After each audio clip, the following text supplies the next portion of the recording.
And as mentioned, you should just interrupt, raise your hand if you feel like it. So if you forget, just interrupt and ask, what are you doing there? And then I'll try to explain it along the way during the recording as well. It's you I'm doing this for. Whether anyone else benefits from it, we can show it during that time. Yes, but it's from that time we're doing it. So you are the primary target group. So don't hold back from asking questions, thinking it's annoying to interrupt. It's not that at all. It's much more fun than just standing and talking to myself all the time. Okay. Thanks. Yes, I'm putting these on, so you can hear what I'm saying here in the microphone, but I can still hear what you are saying if you ask questions anyway. I'm going to put a clown picture with a cover, right? And just let me know when you're ready to record. As it started. Oh, okay. Welcome to Mathematics 1 at Absalon. This is a class where there are both mechanical engineering students who need to learn machine technology, and there are biotech students. As I said, just interrupt me along the way if you need to. A lot of what I will go through now you'll have seen, but it's going to go at a pretty furious pace. So just ask if I suddenly blow through it too fast, or if there's something you didn't catch. We'll start with algebra, so let's dive in. When I hear algebra, I just think, what can you do with numbers if you write them as symbols? So now there will be a lot of rules, and I'll try to explain what they are. What can you do with numbers? Well, it turns out there is only one thing you can really do with numbers, and that is to add them together. To add them together means to move on the number line. Subtracting also means moving on the number line. You're just going the other way. Multiplying means you move a lot on the number line. With rules on tens, you move a great deal on the number line. How quickly you move on the number line depends on whether we're calling it addition, multiplication, or exponentiation. So you could say that multiplying is a lazy way of adding, and exponentiation is a lazy way of multiplying. Laziness is the theme of what I'm going to talk about now. Algebra is basically about numbers. So the first thing we need to understand is the number line, because it is on the number line that we visualize operations. A number line is just a straight line with an arrow, and the arrow shows that numbers increase in the direction of the arrow. So if I randomly mark and say, here's 0, all the numbers to the right of 0 are what we call positive numbers. They go over here, and to the left of 0 are all the numbers we call negative numbers. So they go over here. And now we can imagine the operations on this number line. So if I say, for example, 2 plus 3, you can imagine that it means first move 2 to the right. Since there is an implicit plus, you don't see in front of the total number. So move 2 to the right, let's say that's 2. Then there's another plus, meaning continue to the right, and now you move 3 steps. So I move 3 steps from here, 1, 2, 3, and then I land at what we call 5. So 2 plus 3 is the same as 5, and this is quite obvious. But what we discover is that it doesn't matter if I first move the distance 2, then the distance 3, or if I do it the other way around, first move 3, and then move 2. So this is exactly the same as plus 3 plus 2. And that's a rule. It's worth noting down with symbols. It looks like this. 2 numbers added together have the exact same result as the same 2 numbers added together, but in reverse order. We'll just put a box around this and call it rule number 1. That's the most basic rule we have for numbers.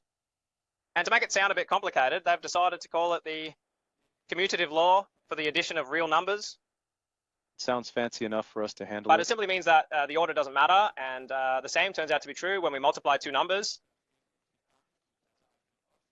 The order also doesn't matter, but there are cases where the order does matter.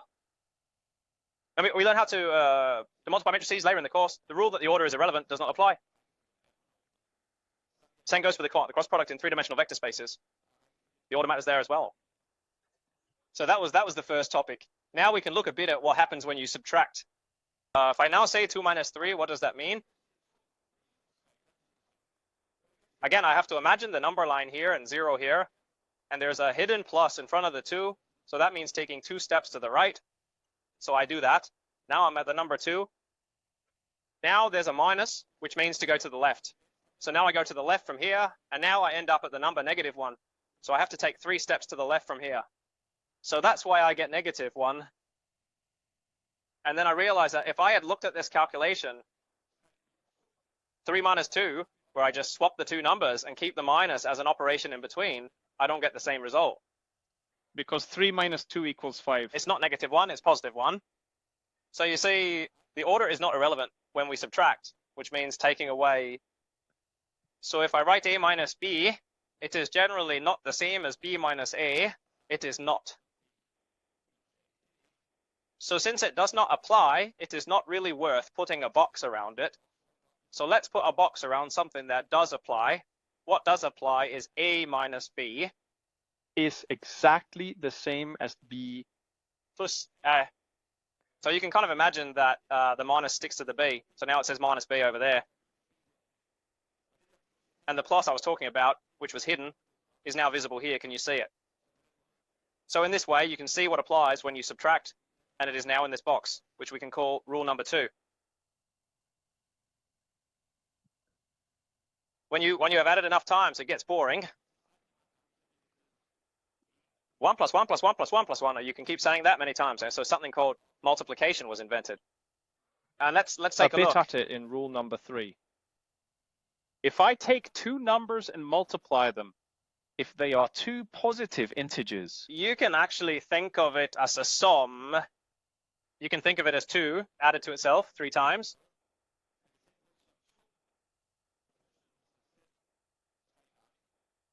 that will give 6. And here I also get 6 for It this looks one. like I'm getting votes, but I can also think of it like this. I can think of it as 3 added to itself only twice. So this I can see as 3 times 2 and that as 2 times 3. So what we can see is that 2 times 3 is the same as 3 times 2. So the order doesn't matter. And we say the order of factors doesn't matter. If you want to say it mathematically, it still gives 6.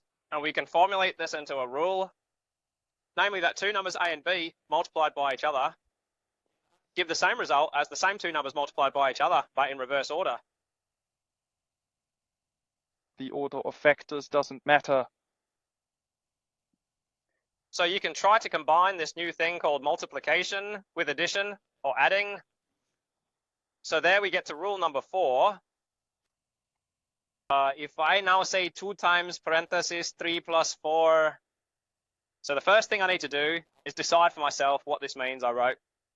The parenthesis means calculate the inside first. So I first say 3 plus 4 is 7. And then I multiply by 2. And 2 times 7 is 14. So this gives 14. But it turns out you can calculate it another way. You can do what we in Danish call multiplying inside the parentheses. So I say this times this plus this times this and see what it gives. So I get 2 times 3 plus 2 times 4. And then I can choose what that gives. Here it's 6, here it's 8. And 6 plus 8 is again. And it seems so obvious that you think, why should we even hear this? Well, it's because sometimes it's actually pretty smart. For example, if you had to say 3 times 1.31,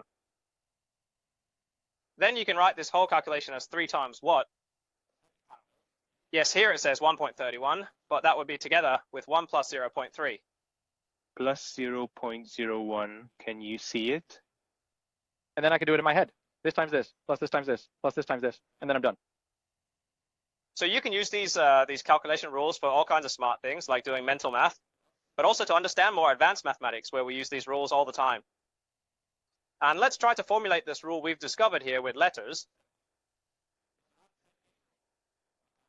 If I have a number A and multiply it by a sum of several numbers, it turns out you can also calculate it by saying A times B plus A times C.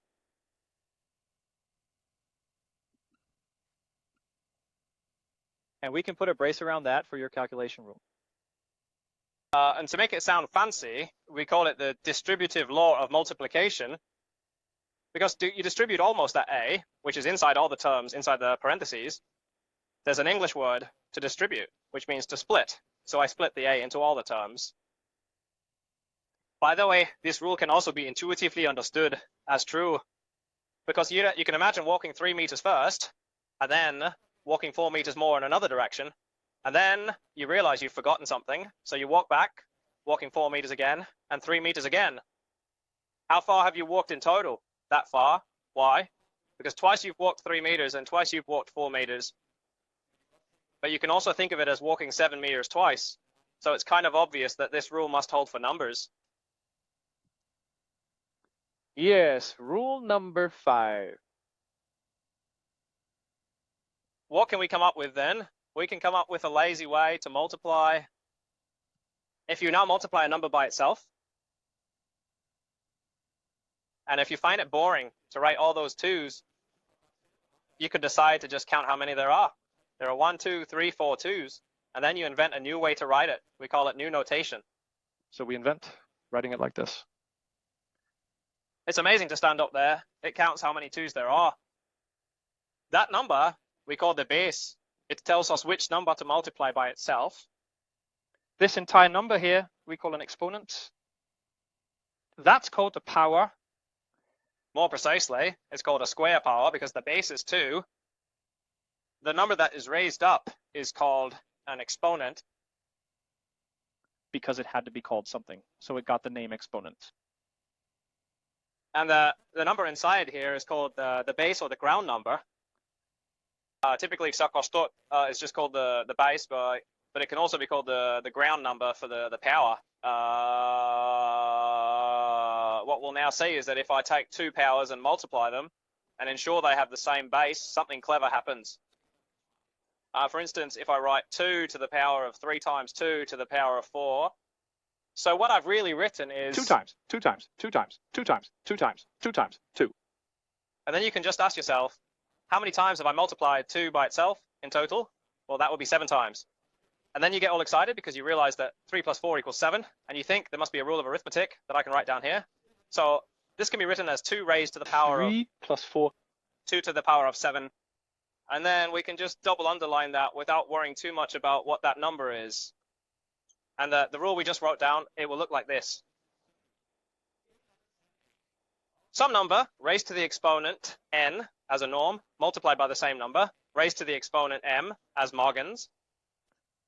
It must give rise to the sum of the exponents, and that's what we've just discovered. And if you say it mathematically, it says that 2 powers multiplied with the same base equals this base raised to the sum of the exponents. So it's going to be hard to say, but it's not. Add those 2 numbers together and you have the answer. Those were the first 5 rules. So now I was thinking of erasing the board with men and children. Someone might want to ask about something written there. And Mohammed, if you're an elder, but just real quick. If we check whether the microphone is still blinking in the corner or if it ran out of power, then we know if we're recording in vain. It's still not working too. So we continue the story.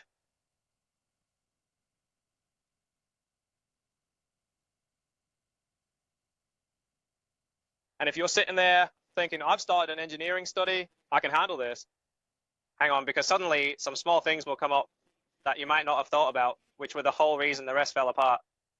And that's where you really get happy, because you can feel that there was a gap, something missing. And I think one of the things we're missing is coming up in a moment. And what we're going to see now is what happens if I divide 2 powers sharing a common base. So it must be rule number 6 I need, if I remember correctly. Wasn't that it?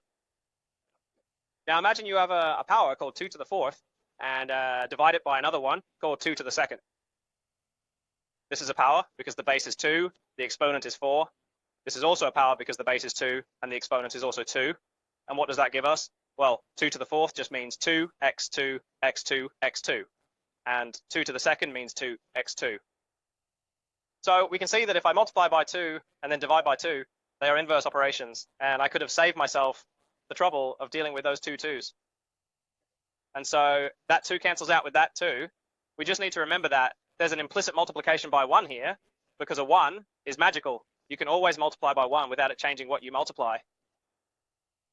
We say that 1 is neutral in multiplication. So what's left? Well, there's just 2x2, which means divided by 1, but that's just 2x2. But 2x2 is the same as 2 to the 2nd. And then you think that the exponent, if you subtract that from it, you get 4/2. That gives the correct new exponent. So this shows that we must subtract exponents if we divide powers with a common base. And we can neatly formulate this into a rule. Multiplied by itself and times divided by a multiplied by itself and times.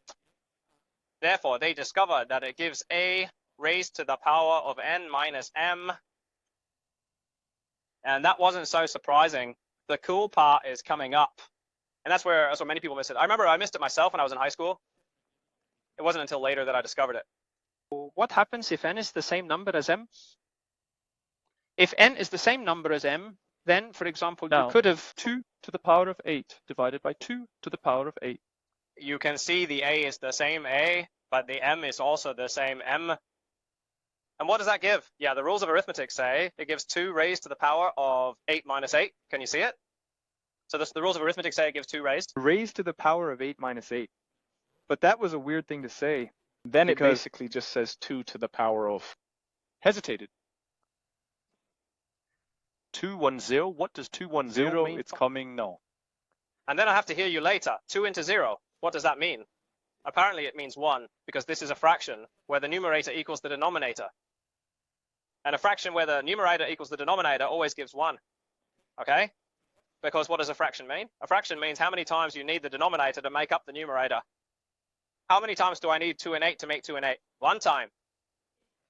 It applies to all fractions where the numerator equals the denominator, unless it's 0 divided by 0. 0 divided by 0 should never be written by a mathematician. But luckily, we are engineers, so we do it anyway. The study of 0 over 0 is a study in itself. It's called differential calculus. We'll get to that. So let's just hold off on 0 over 0. If you have 2 identical numbers divided by each other, it always gives 1. Unless it's 0 over 0, then it can be anything. 0 divided by 0 can be 10, or a billion, or minus 10,000, or any number. It can be anything. We'll get to that. So 0 over 0 is really special. But 2 into 0, we have to acknowledge, must be another way to write 1, because we know this has to give 1. Because when the numerator is below 1, it shouldn't be 1. And that means we are now making a definition. It looks like this. Any number to the power of 0, We define it to be 1. Can you understand that? No. Can you accept that we define it as 1? Yes. Is it smart? Also for that, yes. why? Because then the following rule also works if n and m are the same number. Therefore, I define a to the power of 0 as 1, and there's nothing to understand, only to accept. This must be accepted for that rule to always hold. But we need to understand why it was a good idea to do that. It was because this gives 1 if n equals m. And if n equals n, then there is 0 in the exponent here. So a to the power of 0 must be 1. If the rule is to make sense when n and m are the same. Got that? Why was this absolutely brilliant? This will be explained with rule number 7. Now comes rule number 7. What if one day someone asked me, what is 1 divided by 10 to the power of 6? Then we say what we do today. But now I can do something smart. I can rewrite the number 1 into something clever, because 1 is the same as anything to the power of 0. So why not let it be anything? It is just 10 when it says 10 there. So we need to adjust with the So exponent. it says Look at it to Try the power to of see 0. what happens now. now I can use the calculation. Because now I have 2 powers divided by each other with a common base. So democracy raised to the power of 0 minus 6. So this is the same as 10 raised to the power of negative 6, which is the same as 10 to the minus 6. So now I understand 10 to the minus 6? Yes. What does that mean? I bought a cake, and there are 1 million people who need to share. So if I buy a cake, and there are 1 million people who need to share it, you'll get a tiny bit of cake value. But it's just a little bit, and note that it's not a negative cake. This is a positive number. It's a tiny bit of whipped cream, and that gives 10 to the power of minus 6. So don't think that 10 to the power of minus 6 is a negative number. It's not. It's a positive, though relatively small, number. And we start formulating that discovery into calculation, rule number 7. Which says 1 divided by a in the end is the same as a to the power of minus 1. If I hear your question. I'll answer it. If 1 divided by a to the positive n becomes a to the negative end, then it must also hold that 1 divided by a to the positive n becomes a to the negative a end. to the negative end is the same as a to the positive end. So you can see that it addresses That a sets shift the stage. in the exponent. That's how it is. Very nice to nibble on. So what can I think of for rule number 8 in the rainy weather? now I can think of raising the power to a renewed exponent. What if I say 2 cubed? The whole thing squared. What does that mean? Well, 2 cubed, that means 2 times 2 times 2. And now it has to be multiplied by itself 2 times. So this must mean 2 times 2 times 2 times 2 times 2 times 2. Because here it says 2 cubed. And here it also says 2 cubed. So really it says 2 cubed with the whole thing squared. But here I can count the number of 2's. I can just count them. There are 6. And then I discovered to my great delight that if I multiply the two exponents 3 and 2, I get the correct new exponent. Because 2 times 3 gives exactly 6. So this here gives 2 to the power of 6. But I could have arrived at that 6 just by saying 2 times 3. And note that we just learned that the order of the factors doesn't matter. 2 times 3 is the same as 3 times 2. So you can also swap these around if you want. It changes nothing because it only changes the sequence. It's swapped and it still gives 6. And now we are going to lift the board that cannot be lifted. But this allows me to write the next rule. A to the nth, the whole thing to the mth. What is that the same as? Well, it's the same as a raised to the power of n times m. But if it's the same as a raised to the power of n times m, it's also the same as a raised to the power of m times n, because I'm allowed to swap the order of the factors. And if it's the same as that, then it's also the same as a to the mth, the whole thing to the mth. That rule is pretty cool. So we also put a cache around.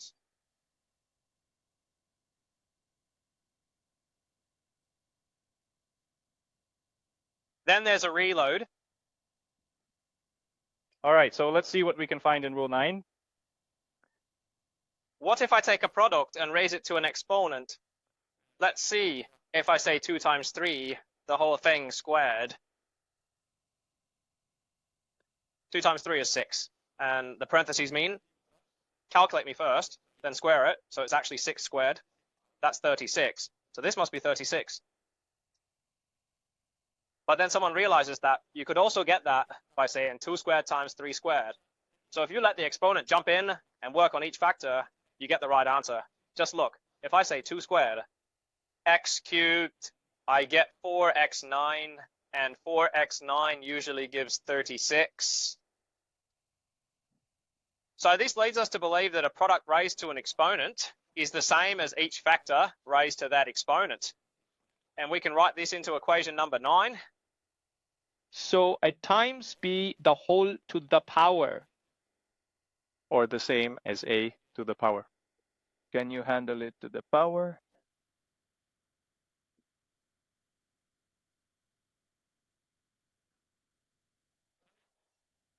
And that was my board number 2. Do you have any questions about that? So let's take board number 3, and I just need a sip of water. So let's take a short break. Let's take board number 3.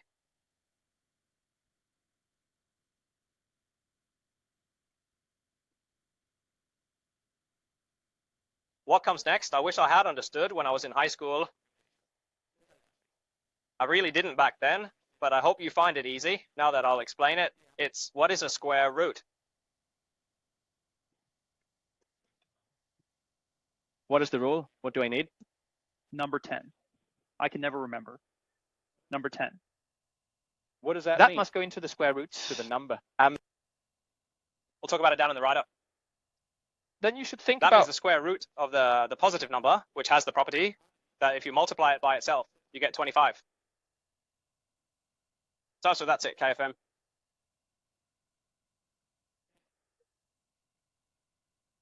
Your question pertains to the future, but it doesn't stretch too far into the future.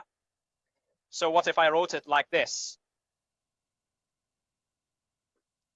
That means can't you just find the positive, multiply by itself, get 25, and when you're done, remember to change the defender afterward. So that gives -5. Now comes something that's a bit confusing. They say that the number 25 has 2 square roots. One square root is 5, and the other is -5. One of the square roots of 25 is written like this. The other square root of 25 is written like this. This square root of 25 is called the principal square root of 25. And this square root is called the negative version of the principal square root of 25. Why is it like that? Well, it's because 5 times 5 equals 25. But minus 5 times minus 5 also equals 25 because minus times minus is defined to give plus. By the way, why is it defined that minus times minus should give plus? Let's take a look. Talk to you later. Minus 3, Times, and then we should say 3 minus 6.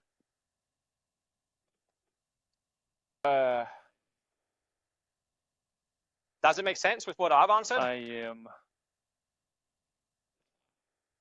Let's try to solve the parentheses first. So here we have 3 minus 6, as we just learned. That means move 3 right, 6 left, and we'd end up at minus 3, right? So here we have minus 3 times minus 3, because it's here that gives minus 3. But we've also learned that you can multiply in and say this times this plus this times that. So it's the same as minus 3 times 3. And then it's minus 3 times minus 6. I'm not sure if my example makes much sense, but let me try to explain it anyway.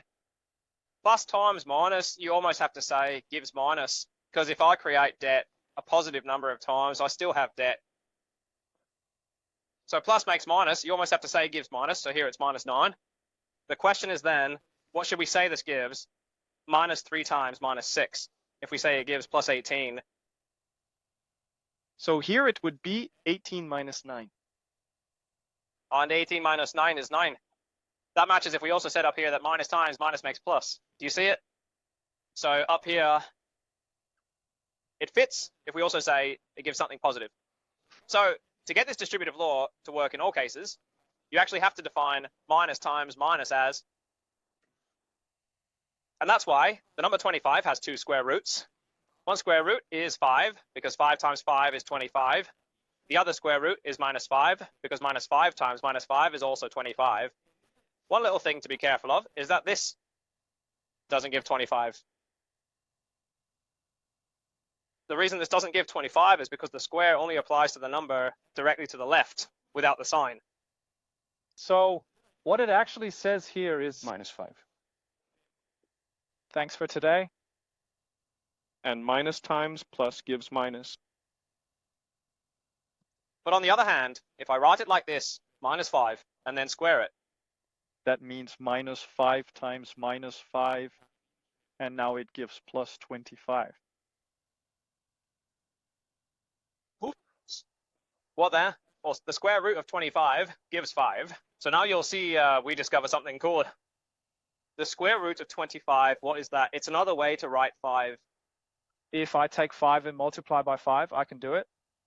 Because here it says 5 in disguise, and here it also says 5 in disguise, so that gives 25. So far, so good. So there was a mathematician who thought that it couldn't be written using exponent rules, and then he just tried a bit and thought like this. If the squares 25 are to be written as an exponent, let me just try that. Then it must be 25 raised to an unknown power. We just need to figure out which exponent should be up there. But what he knows here is that it has to be the number 5, because the squares of 25 are 5. So if this is to mean the same as the squares of 25, we know that there is a number 5 here in disguise. Are you with me? Then let's try multiplying it by 25 in x again, because we know it is still 5 in disguise. And we know that 5 times 5 is still 25. But 25 is the same number as 25 in x. First. And now comes the clever part. To multiply powers with the same base, you add their exponents. And x plus x gives you 2x. So now it stands that 25 is raised to the power of 2x. That must be equal to 25 raised to the first power. Well, that can only be the case if 2x equals 1. Because if the bases match, the exponents must also match for the numbers to be equal. So if 2x has to be 1, what does x have to be? Well, then x must be half. Can you see that? What number multiplied by 2 gives 1? It's half. So we can conclude that this must imply that, which is equivalent to it. So now I've found the exponent I can put in. So I found a new way to write the square of 25. The square of 25 can also be written as 25 raised to the power of x if x is half. That's smart because now I can write roots using power notation. So let's quickly cast around it. The square root of number a is the same as number a raised to the power of half. If you just remember to assume that a must be greater than 0. Otherwise, you can't take the square root yet, only when you get to complex numbers. So we're almost ready for a break. What if I say, what does this mean?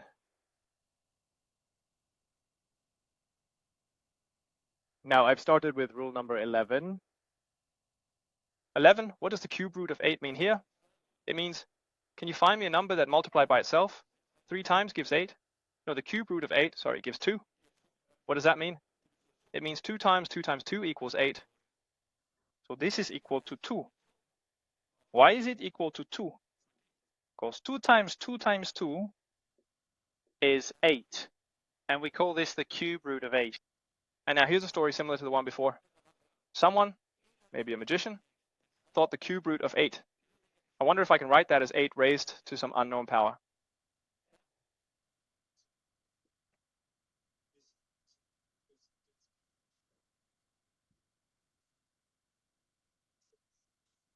Or something like that.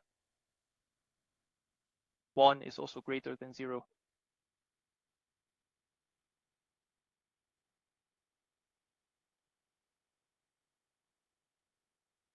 But 1 raised to the power of 1/2 doesn't give a half. 1 raised to the power of 1/2 gives 1/2.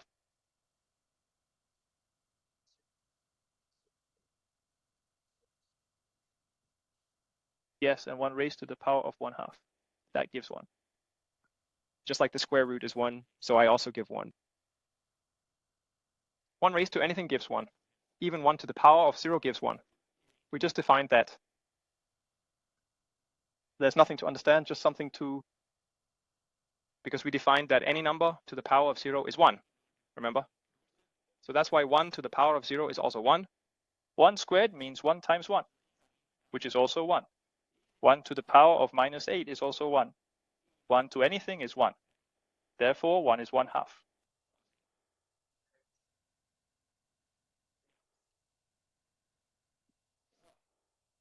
I hope that made sense. And then we can mull over it together during the break. So the cube root of 8 is the same as 8 raised to some power, we think. But we know what the cube root of 8 is. It is 2. So now we can write 2 Times 2. Times. And we know that gives 2 times 2 times 2, which gives 8. But 8 is the same as 8 to the first power. And this is the same as 8 raised to some unknown exponent. So what it actually says is this. But there is a power, and a power, and a power, and they all have the base 8.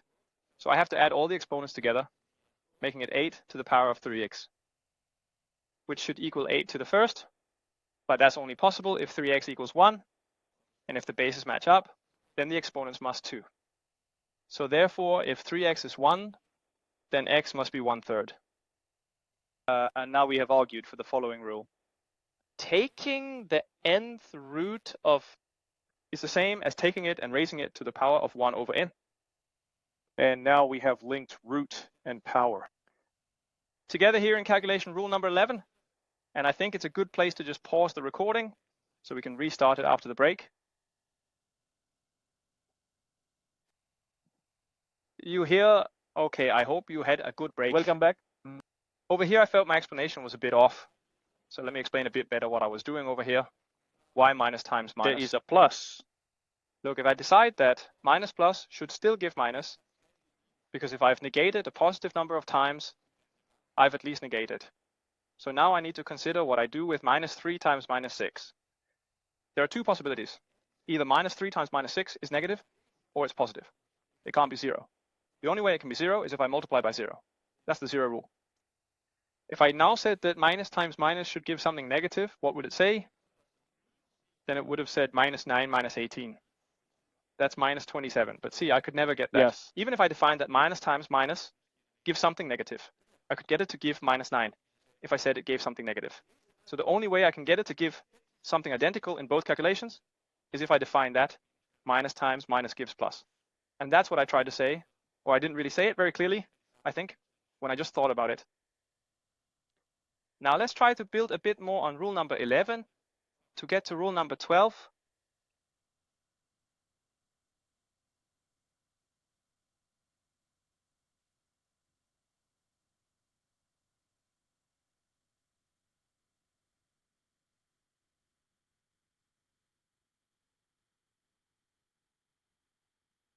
Now we need to try to combine roots and exponential notation. So let's see. If I now say that the third root is 8, all that squared, what does it say then? Well, the third root is 8, which we had figured out before, because 2 times 2 times 2 is 8. So here is a total disguise. And 2 squared in this demography here. But it turns out that you can write the third root of 8 in another way, as we saw just a day ago. The third 8 of diamonds can also be written 8 as raised to 1/3.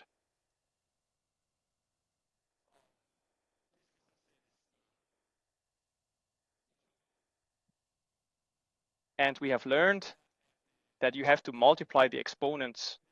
That was one of our rules from before. So now you can actually calculate something that looks as obscure as that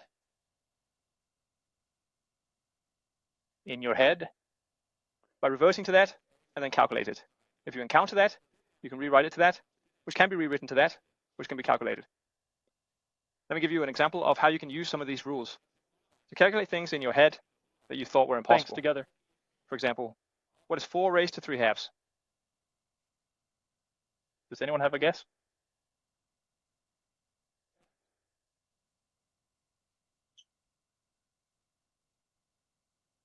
Let's try to rewrite it. There's at least 4 raised to the power of 1/2. Times 3, right? Because I have to guarantee it's up in the numerator. For example, when I represent fraction rules. But when you multiply a fraction by a number, every time a number is in the numerator. And 4 raised to 1/2 is the same as the square root of 4. And then it should be raised to the power of 3. And the grenade is 4, that's 2. So here it's 2, and then raised to the power of 3. So it's not at all. So now we can roughly calculate 4 raised to the power of 3/2 with the rules of exponents. Let's try another one. What's 9 raised to the power of 5/2? Well, again, so we can write it like this. It must be 9 raised to the power of 1/2 times 5. Or I could also write it like this. 9 raised to the power of 1/2 plus 2. Because 2 plus 1/2, what does that give? 2.5, that's the same as 5/2. And this can be written as 9 raised to 1/2 times 9 raised to 2, because we add the exponents when the base is the same, and 9 raised to 1/2 is the same as the square root of 9. And 9 squared, we know that it's 81, and the square root of that is 9, which is 3, so now it's 3 times 81. And 3 times 8 is 24, so that must be 243. And 243, so we have the answer. So who would have thought you could do 9 to the power of 5.5 in your head? And that's one of the cool things about algebra. We get better and better numbers understood. So if we now try to combine it all, we have seen that the final result. Everything raised to the power of m. What is it the same as? Well, the nth root of a can be written as a raised to the power of 1 over n, and then that should be raised to the power of m. And then we can multiply the two exponents, giving us a raised to the power of m over n.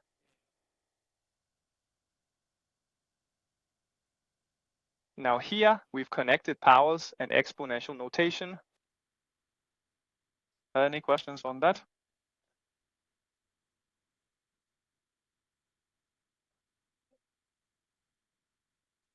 Five halves, what is that? 5 halves is the same as 4 halves plus 1 more half. And 4.5 is 2.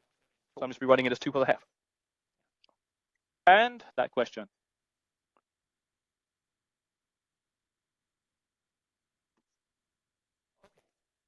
Let's take a look at what's called square identities. That's another algebra topic that's useful to master.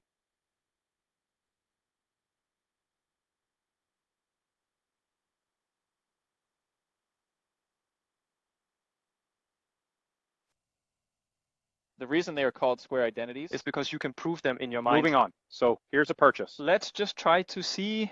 Or we'll get to the first calculation into sequence. Let's say we take 2 numbers and add them together. And afterwards, we take the whole number we got and square it. Well, then we know that parentheses mean calculate me first.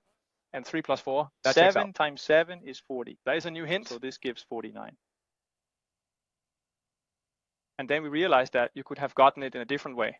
You could have taken the first number squared plus the second number squared plus a sacred 2 times the first number times the second number. That would give the same. It would also give 49. They could try it. So 3 squared. Now I've squared the first number plus 4 squared. Now I've squared the second number and then plus the sacred 2 times the first number times the second number. Let's just see what all this gives together. Here it says 3 squared, that must be 9. Here it says 4 squared, that must be 16. And here it says 12 times 2, that must be 24. 24 plus 16 precisely gives 40. Plus 9 more, that is 49. So everything adds up. I'm still giving the 49 we knew it should be. And that leads us to believe that there is a rule that looks like this.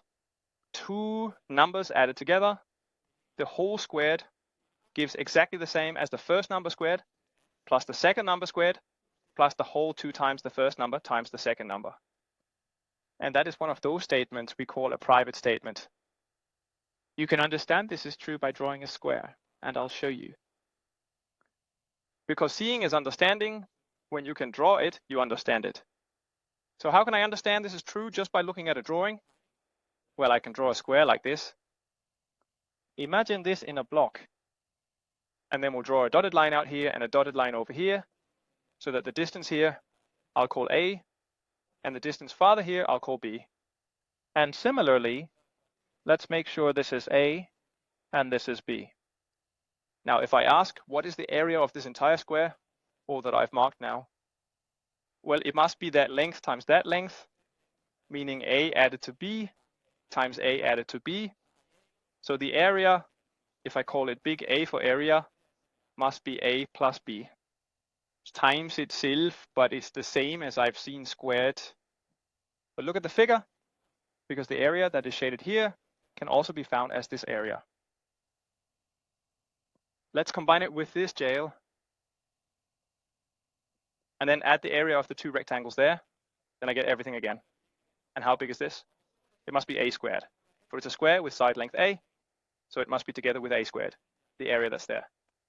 And the area down here must be the same as B squared, from that square with the side length B. And plus B squared. And this here is a rectangle, and the area is a rectangle, and it's just length times width, so it's A times B. But I have 2 of them, and there's the whole total from, because I have 2 of them. So plus the whole thing in total times A times B. And now we have and stood deeper with the drawing. And there are many places you can do that in math. You can understand some things much deeper if you just make a drawing. And one of the places you can do that is with the product rule for differentiation. Surprisingly enough, so when we get to dance, you need to see. Do you have any questions on that? Otherwise, the rule is that if it's not a plus there, but minus instead, like this.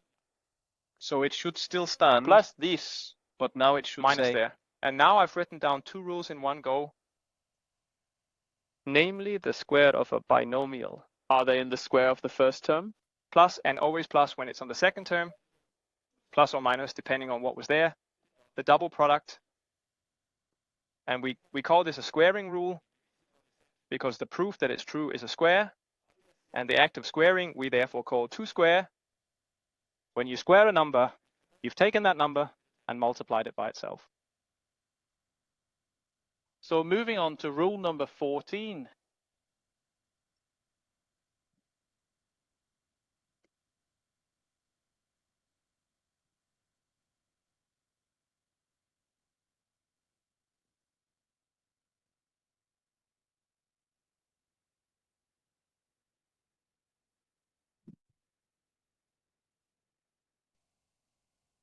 There's another squaring rule that's good to know, and it's this one. Take two numbers and add them together, and multiply them with the same two numbers, but this time subtracted from each other. And if we just calculate it with simple mental math, we'll see that this gives us 5. 3 plus 2 is 5, and this gives us just 1. If I have 3 and eat 2, I'm down to 1. And 5 times 1, well, that gives you 5. So we know that this must give us 5. But you could have calculated it differently, it turns out. It turns out if you take that number and square it first, and then subtract that number squared, then you get the correct result. For here, 3 squared is 9, and here 2 squared is 4. And if you have 9 and eat 4, then you're down to 5, which was exactly what we expected. And that rule is called the sum of two numbers times the difference of the same two numbers. And what does that give? The first number squared minus the second number squared. And it applies in general. So you can write it nicely into a rule that looks like this. Sum of the numbers times the difference of the sum numbers is always equal to the first number squared. Minus the second number squared, and we'll use this rule when we learn about complex numbers, where we multiply a complex number by its conjugate. Then you get the modulus of the complex number squared. So we'll use this rule a few times in the course. Any questions about that? So we're almost there. There are two more things I want to tell you about, namely fraction rules, because most people struggle with fractions. Even when they start engineering studies, they struggle with fractions, and logarithm rules, because most people are not that friendly with the concept of logarithms. When we're done with that, we're done with the first part of our review session here at the engineering program at Absalon. So let's take a quick look at fractions.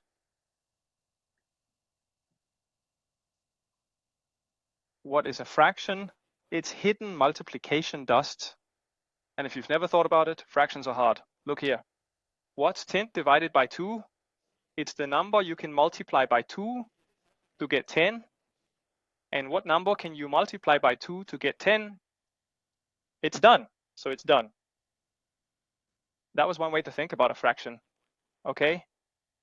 Let me say it again. Fraction means how many times you need the denominator to build. You're welcome. That's a really good way to think about a fraction.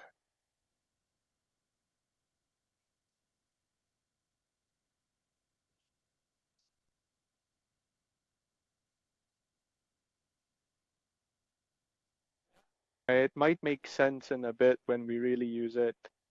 But what if I ask this way? Half divided by a quarter? Well, I can just think, how many quarter pieces of pizza do I need to make half a pizza? And this is easiest if you just draw it. This is roughly what a quarter pizza looks like. And this is what half a pizza looks like. And then it's just a matter of asking, how many of them do you need to make that one? Like, that should be 2, right? So forget all about fraction rules. We just need to understand what a fraction means. A half divided by a quarter gives 2. Why does it give 2? Well, you need 2 quarter pizzas to make a half. And this gives 2. If you're sitting there thinking that all this doesn't have to be said, then try setting this up. In elementary school, you learn this notation, 5 3/4. We never use that notation at the university. Why not? Because we've learned in math that if you write it like this, it means take the number a and multiply it by the fraction b over c. So we've learned that there's an implied multiplication sign there. And the multiplication sign is the only sign you can leave out if you mean it. You can't leave out a plus sign if you mean it, and sometimes you can, but not here. In elementary school, they allow you to write it like this, even though what they mean in elementary school is this.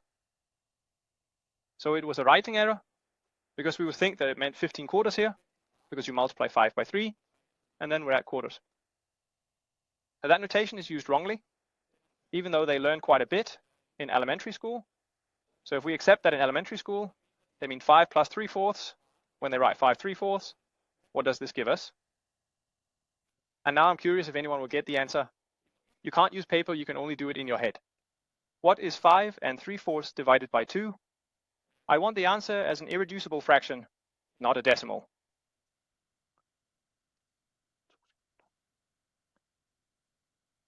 And now there are answers.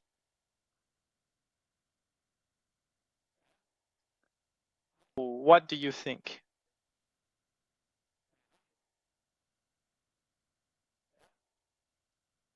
One, it's not a test. It's quite straightforward. Okay, so let's see what it says. It says 5 plus 3/4, all of it divided by 2. Now I'll show you how to think. How should we think about this? Good to stand around. So you should think about how many fourths pieces of pizza you can cut from 5 whole pizzas. 20? Yes. So that means here we have 20 fourths. And then I add the 3/4 pizzas, and the whole thing has to be shared between 2 people. How many quarters of pizza do I have in total up here? I have 23 quarters, right? I can count how many I have. That's why it's called the numerator. I just look at the numerator and add them up. So I have 23 quarters. And that needs to be divided by 2. So that's 23 wholes, because I have to multiply 2 by 4. Because if I need to take a fraction and make it 2 times smaller, I need to make the denominator 2 times bigger. So it all adds up to 23/8. And if you know anyone who's good at math, just mess with them by asking what's 5 divided by 4 quarters. You can almost make anyone panic with it. And it shows that math is not as easy as one might think. You really need to have done it for a long time before it sticks. And there are a lot of these proofs we need to make in Mathematics 1 that require us to do fraction calculations. So now I'll just go over the fraction rules so we get a better idea of fractions.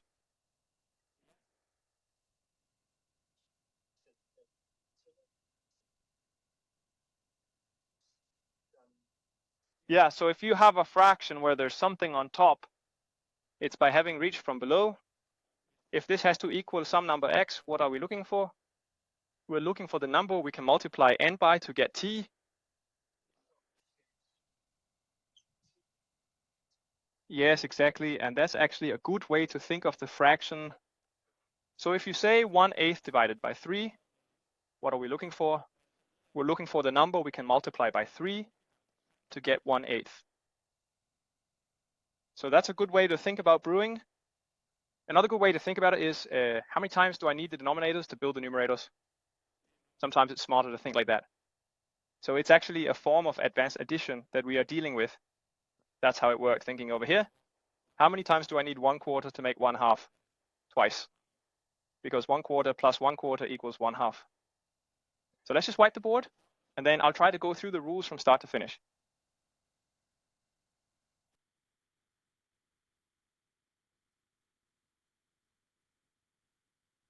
That must be number 16 I'm reaching now.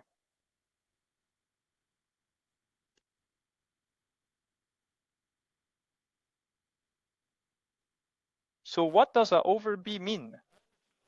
It means the number which, when multiplied by b, equals a.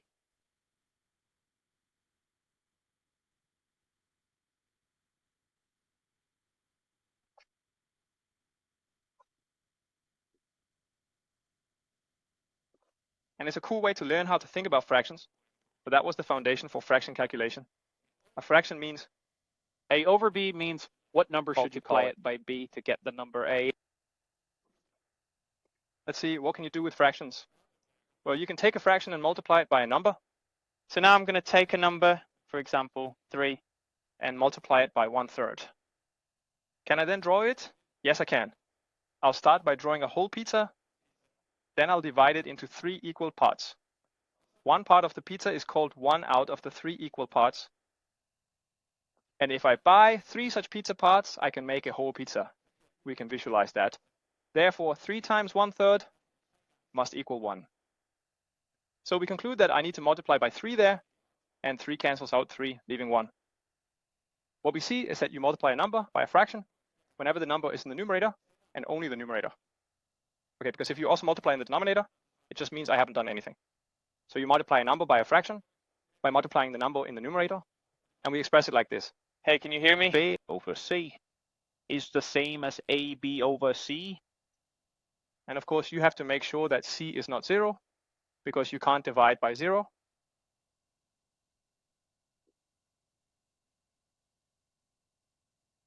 So that was the calculation rule number 16.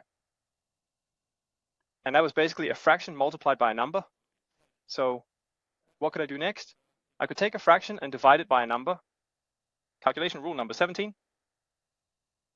If I have a fraction and I divide it by a number, let's say I have 1/2 and I divide it by 4. You can think of it like this. You have half a pizza and 4 of you have to share it. How much does each get?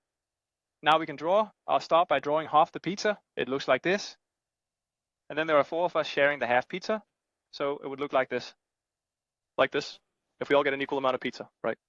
And that means each of us gets a slice like this, which is 1/8. Can you see that? So how could I get an 1/8 fraction out of this? Well, I could just take 4 and multiply it up to the total. So you divide a fraction by a number. Each time the number is the denominator. And then you get the right answer, which is 1/8, like this slice here. Some might think, why isn't it 1/4? That's 1 out of a total of 4. Yes, but it's 1 out of a total of 4.5. And you always name it after if it was a whole. That's why it's called the numerator and the denominator. The denominator tells you how many pieces we cut the whole into. The numerator tells you how many we have of them, and it can be counted. So there's a good reason for those words. And if we write it with symbols, it says A over B, all divided by C. And notice something important. Here's a small fraction bar. Here's a big one. So this is a fraction divided by a number. This is different from a number divided by a fraction, which will come up soon. And what we found it gives here was a divided by B times C. So again, you divide a fraction by a number when the number is in the denominator. So let's try the other way. Take a number and divide by a fraction. For example, if I take a number and divide by a fraction, notice where the big fraction bar is now. Now, it says a number divided by a fraction. But we just need to think about what a fraction means. From a distance, it just looks like a fraction between two numbers. One number is 3, and the other number is 1/3. It means how many times do you need the number in the denominator to build a number in the numerator? And then you just have to draw it. Let's try to draw 1/3. Let's draw 1/3 here, a whole. Yeah, here's 1/3. How many pieces of pizza like this do you need to make a Not whole bad. pizza with 3 slices? I need 9. So I have to get 9. And how do I get it to 9? I do that by taking the denominator and multiplying it by that one. So you divide a number by a fraction by taking the denominator from the fraction and multiplying it by the number. So AC. That was the thing with B.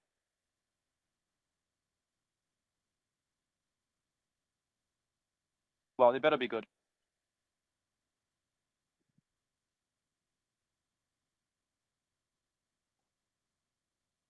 And rule number 9.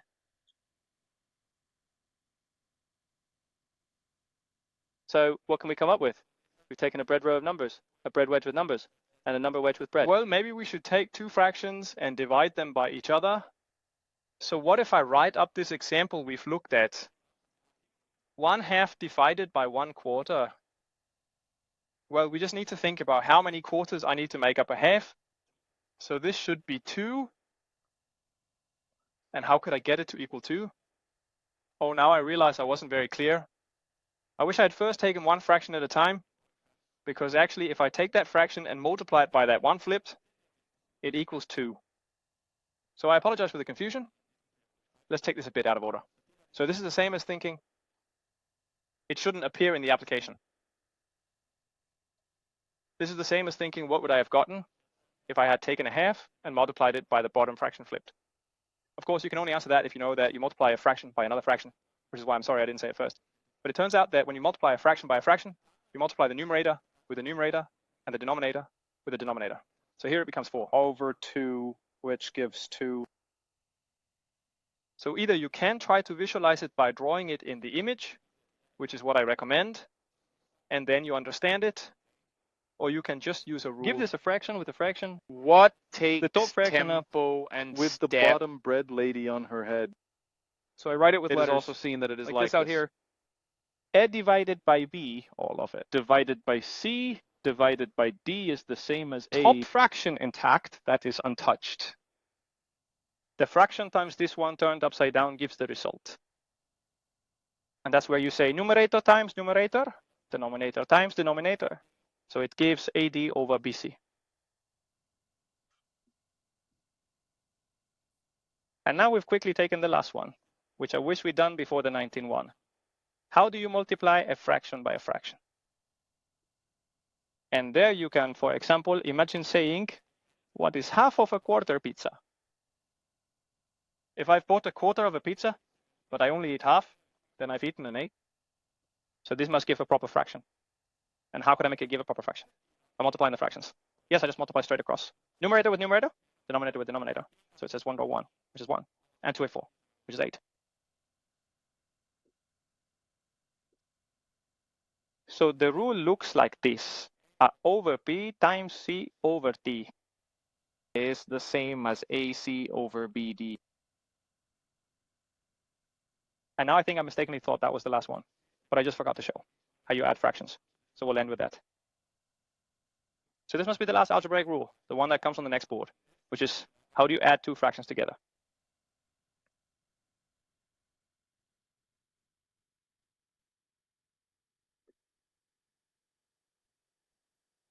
Yes?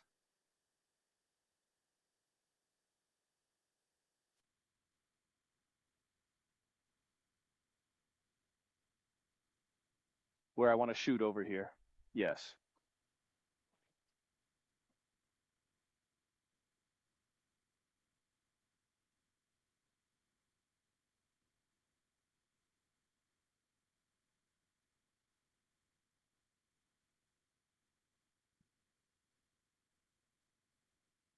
The last rain rule is about how to add or subtract fractions. Let's look at this example. A half. You are like a third. So let's start by drawing it. So we can imagine it. If this is a whole, then this is a half. And let's first draw a whole and then just mark a third like this. So actually, I have this, which is a half, and I want to add it to that, which is a third. And what can we do then? We look at them and think, can I make these a common denominator? Hence the term common denominator. So what you do is just keep drawing downwards. We want to here. And then you draw them together here. And further along here, I have 1, 2, 3, 4, 5, 6 pieces. equally sized pizzas. So the whole pizza is 6 today. And how many do I have of them? 2 of them. So this can apparently be written as 2 out of all 6.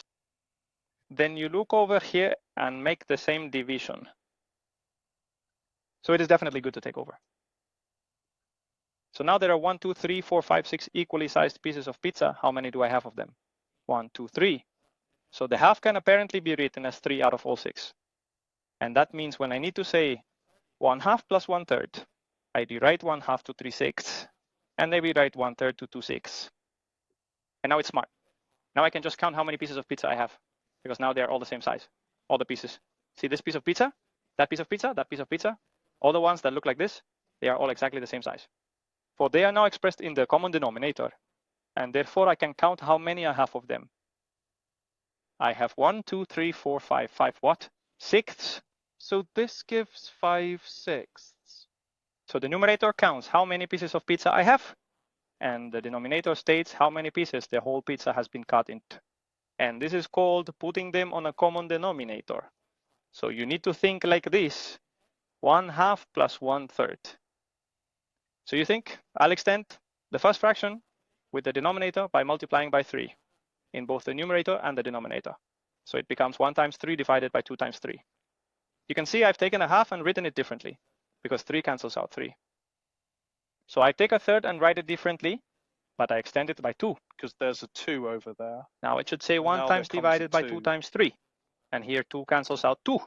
So it says 1/3. That's what you need to explain today. And now we can actually see that here it says 3 C parts. And now they have the same denominator. We call it a common denominator.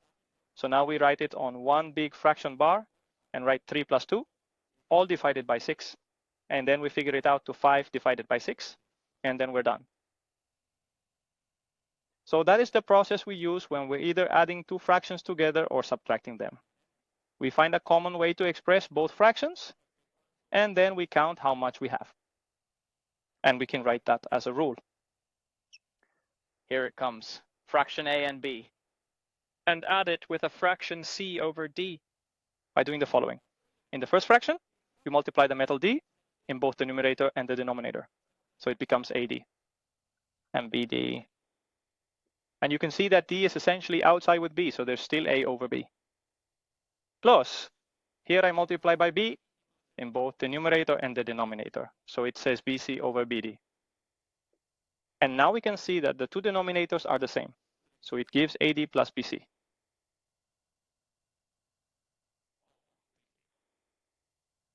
And then we have the rule. And Real numbers also now apply, of course, if there should be a minus instead. So we can use it for both addition and subtraction.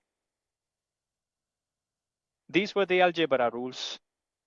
Now it's time for a little break. And after the break, we'll look at logarithms. So This will be the last session for today, where I'll end by writing some algebra problems on the blackboard that you can solve by next time. And then we'll start next session by solving them in class, so we can see where it's gone wrong. And now let's review something called the logarithm concept, because it's a concept that can be a bit tricky the first time you see it. For some, it will continue to be tricky for the rest of their lives. So let's hope we can get a handle on what it means. As you might remember, I recently introduced the concept of exponentiation. And we learned that this means 2 times 2 times 2. So once you have invented that notation, it's clear that someone would eventually ask, what should 2 be raised to in order to give 16? You can't avoid that question arising once you've come up with that way of writing things. So you simply ask, what should the exponent be? 2 raised to 1 component. And here you can figure it out in your head, because you can just try 2 times 2, that is 4 times 2, that is 8, and times 2, that is 16. So when you reveal it, it's 4, the exponent would be 4. So the answer to this equation is that x equals 4. And then we can underline it and say, now we've solved the equation. We found the exponent that, when applied to the number 2, gives 16. But what if you can't figure it out in your head? Then you have to write it in some way using mathematical notation. So if I write it like this, what should 2 be raised to in order to give 3.23? So the quick answer to that question is that's the same, right? But here you can write what you mean with the question like this. You simply write that x, which is the exponent we're looking for, when applied to the number 2, should give 3.23. What is that? So you write it like this. It is the logarithm with base 2, which is called the common logarithm, taken to the number 3.23. And then you can enter that into a calculator. So you ask the calculator, dear calculator, what's the common logarithm of 3.23? And then it answers it is 1 point something. It has to be somewhere between 1 and 2, because 2 to the first power is 2 and 2 to the second power is 4. And 3.23 is somewhere between 2 and 4. So it has to be somewhere between 1 and 2. And you can't do that in your head. But up here, you could also write it with the same notation, because I also used the base number 2. So this would be called the logarithm to the base 2 of 16. Logarithm to the base 2 of 16? So the logos logarithmy, the logarithm to the base 2 of 16 equals 4. Why is that? Well, because 2 must be raised to the power of 4 to get 16. Are you following? So look here again. If you stick with this example one more time. The logarithm to the base 2 of 16. What is it? It's the exponent to which 2 must be raised to give 16. And logarithms are exponent finders. This is the most important thing to say about logarithms. They're used to find exponents. You'll need this when you learn about complex logarithmic functions. It's just about finding an exponent. Or a complex exponent. But it's the same idea. But the trick is, I can rewrite it here like this. Because 2 to the 4th power gives 16. So I've just taken 16 and written it in the form of 2 to the 4th power. And listen to how simple the question is now. What must 2 be raised to before 2 is raised to what I'm pointing to now? Who is it you're pointing to now? So it equals 4. Let's take one more example. What should 10 be raised to? just up to 1,000. So we'll just try 10 x 10. That's 100 x 10. That's 1,000. And we're there. So it's 3. So x should be 3. So we can say that I've solved the equation. X equals 3. But I could do that in my head. But I can't always do it in my head. So if I couldn't do it in my head, I would call it the base 10 logarithm taken to 1,000. And we write it like this. Log base 10 taken to 1,000. And someone decided that since the base 10 logarithm is one of the most used logarithms, you don't need to write 10 if you mean 10. But if you mean anything other than 10, you must write it. It's only 10 that you can omit writing. So this can also just be written as log. And everyone who's learned math knows that when nothing is written, you mean 10, because it's the only one you can omit if you mean it. So everyone knows up to 1,000. It's 3. So here stands a 3 in disguise. That's the trick. Why is it 3? Because what should 10 be raised to before you get 1,000? 3. So we can now see that the logarithm to 1,000 can be written as the logarithm. What should 10 be raised to so that it becomes what I'm pointing at now? That must be what I'm pointing at now. Have you noticed that some questions contain the answer within themselves? Gosh, that's why it's so simple you don't get it. And that's why logarithms are hard, because it's so simple that you don't understand it. But as soon as you catch what it means, what's written there, it's easy, it's simple. And that means if I write it like this to you, what is the logarithm with base a to the a? That was nice, right? Because it's so simple, we don't get it. Because what stands there, what should a be raised to so that a is raised to b? B, of course. Otherwise, the sentence wouldn't be correct at all. And this is called fundamental relation 1 for logarithms. That is base relation 1. Can you just stand there for a bit? It'll be fine.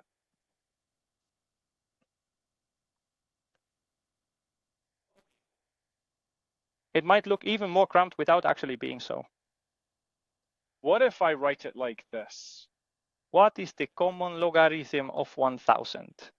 You can answer in simple terms. Thanks. So here we have the digit 3 in disguise, right? Who would have thought this said 3? But it does. That's how poorly you can write a 3.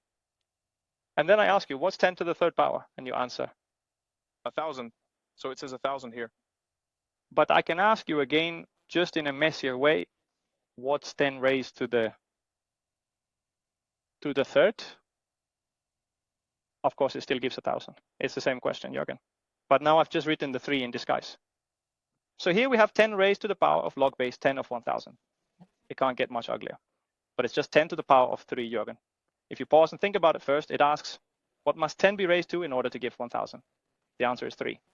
Now take 10 and raise it to the power of 3. What do you get? Not surprisingly, it's 1,000. That's how I initially found it. So are you following that this just gives? So these two operations kind of cancel each other out. This is what mathematicians call inverse or inverse functions. Exponential functions are the inverse functions of logarithmic functions. If one works, then the other works, effectively doing nothing. So they cancel each other out. And I can write that using symbols, which gives us fundamental relation number 2 for logarithms. If you understand these two, everything else with logarithms is easy. So let me write down fundamental relation 2, which says, take number a and raise it to the power of the log base a. That was too simplistic. Take a and raise it. Raise it to the power of the log base a of b. What does that give? Crap. Just b. One can easily get confused. Just b. Okay, let me explain why it gives b. I first hold my hand here and think, what must a be raised to in order to give b, whatever that number is? Close a set. I don't know what that number is. It is the number used as the exponent for a, and you should get b. Otherwise, you haven't used the correct number to start with. You can see that it looks so ugly, that it looks hard without being it. So what is hard is not the understanding of it, it's getting used to the notation. And there are actually others who have realized that the notation is not so secret. Lucky. But now, if you're a mathematician, you're used to it. So no one wants to change it. So what is, in summary, this? A logarithm is an exponent finder. And now let's try to show a few examples where I calculate with logarithms. So you can see how it works.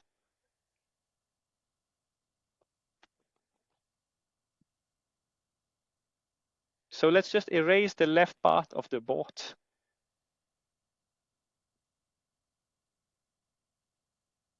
Let's say it looks like this. Solve the equation. Example 1, 2.1 in x's. Multiply 5 stretch into 8. She solves the equation. I start by dividing 5. So I divide by 5 on both sides of the equation. So it's 2 cuando x equals 8 divided by 5. Now that I've divided by 5 on both sides of the equation. Okay? Now I want to find the exponent. And what is my base number? You can find inspiration right above the index finger. The base number is 2.1. So I just need to take the log of 2.1 and then I'm done. So what will the exponent be? Well, I use an exponent finder that corresponds to the base 2.1. So x equals the log of 2.1 raised to 8.5. And what that gives is the answer. And mathematicians don't always need to know the answer as a number. Just knowing it as a symbol makes them happy. Let me give you one more example. Example 2. If it says 8 times Euler's number in the exponents, it should give 13. Solving that equation, I start by dividing by 8. So I'm dealing with the number 8. So it says that the Euler's number in x should give 13 open parts. And then I want to find x. Well, x is an exponent. So I need an exponent finder. And I need the exponent finder that uses the base number Euler's number. And we use this almost all the time, this exponent finder. Therefore, we came up with calling it ln. It's actually the Natural most logarithm there is. Why it's natural? We'll realize that later in classes. But it's supernatural. So what I do now It's just to see if I have it. 100x. I just take the ln to 13.8. Notice that when I write ln, it means the logarithm that uses Euler's number as the base number.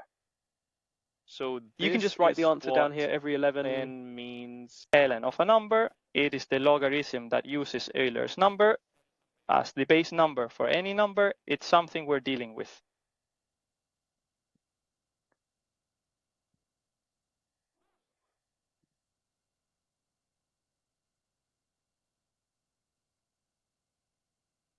That's a bit about the basis for logarithms.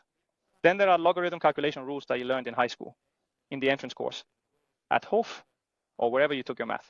And I'm just going to tell you about them because these 3 logarithm calculation rules are incredibly nice to know. Because they make it so that you only need to have one logarithm on your calculator. And if you have that, you can calculate everything. And it doesn't matter whether it's the common logarithm button or the ln button that you have. Then you can calculate all the other logarithms because all logarithms are proportional to each other. So if you know one, you know them all. And I'm just going to finish by showing you this. And once I've done that, you're basically welcome to just pack up and go home while I write a bunch of problems on the board.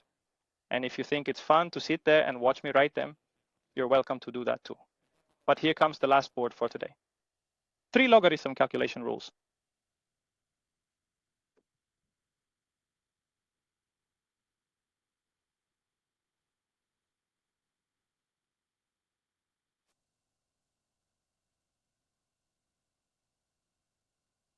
So the title of the last board will be Logarithm Calculation Rules. I think I'll just write logarithm rule. So there are these 3 rules that are nice to know. Roman numeral rules 1 and 2 and 3. The first one looks like this. If you one day need to talk about the logarithm of 2 numbers that are multiplied together. The reason I'm not writing a number here is that it applies to any logarithm. And if I don't note anything else, I mean the common logarithm implicitly, but it would also apply to all the other logarithms, what I'm writing now. Namely, the logarithm of a product is the logarithm of the It's one. one of the facts plus the logarithm of the other.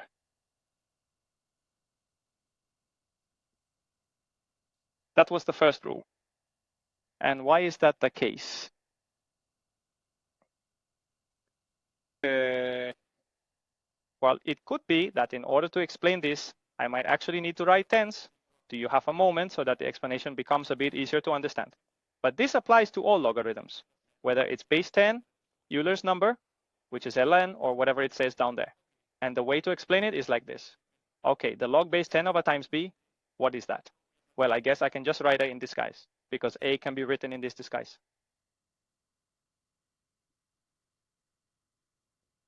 Because 10 raised to the power of log base 10 of a. The base 10 and log base 10 cancel out, leaving just a. That was one of our fundamental relations from before, remember? So here a is in disguise. Now I need to deal with b, but here b is in disguise.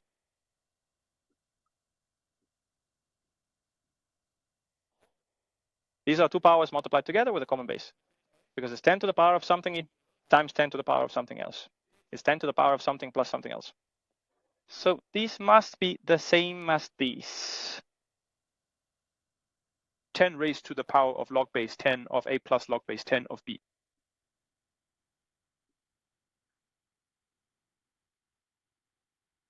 I'll put it in here. I basically just need to add the two exponents together. We just learned that in algebra. So now you have log base 10 of 10 raised to the power of something, and that just gives you that something itself.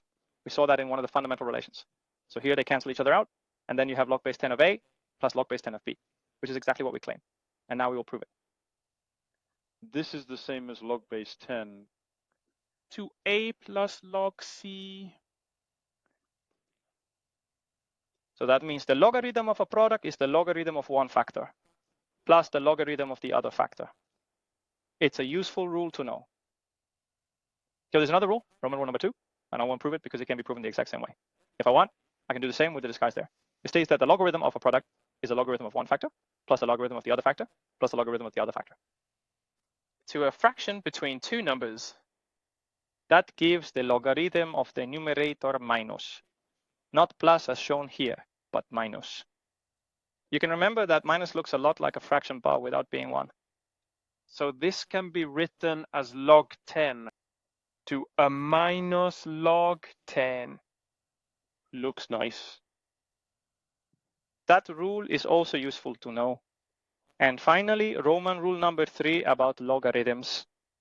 The logarithm of a power. And you can also prove that in the same way we hear over here when they make a disguise rewrite. It's the same as the exponent times the logarithm of the base. So you just have to multiply b in front there. B times the logarithm. So the rule that is written here is rule number 1.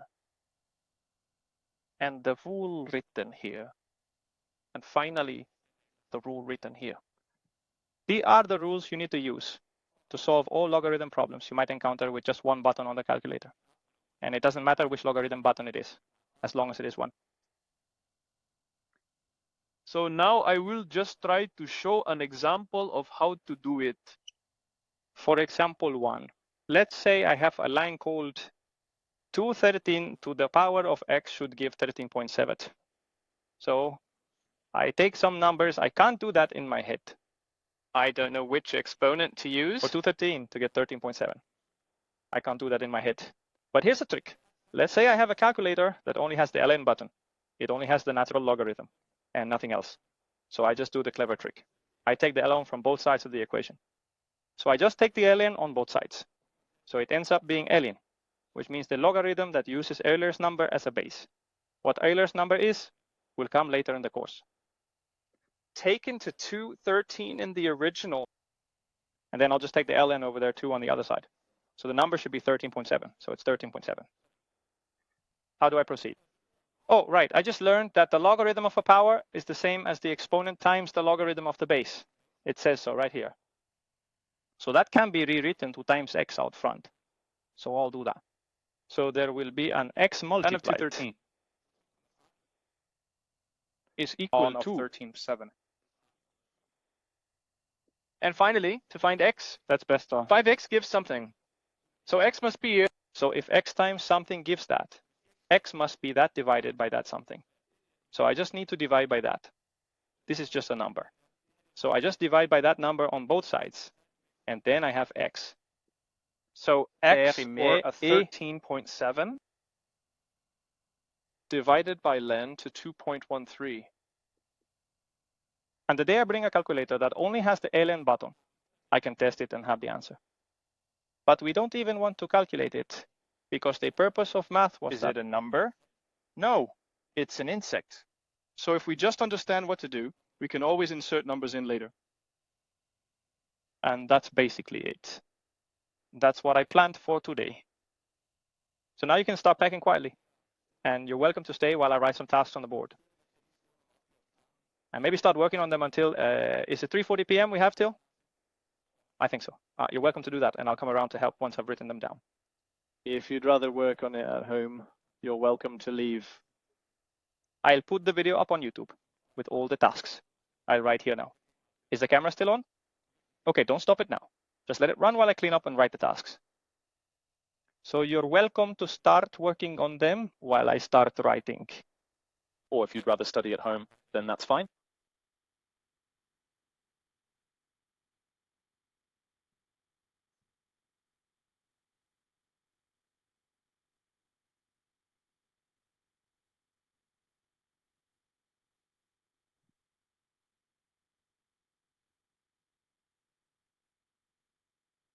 And when are we meeting next? Is it Friday? Tasks to do. The weather. And rates it. What about the date? The rare one, yes.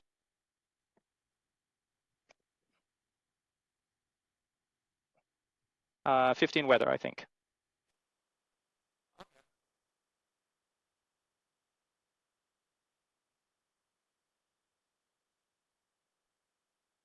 All the tasks are designed for manual calculation, so we learn to do them by hand.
You were a bit too early in assuming that, I think.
You can stop today's recording now.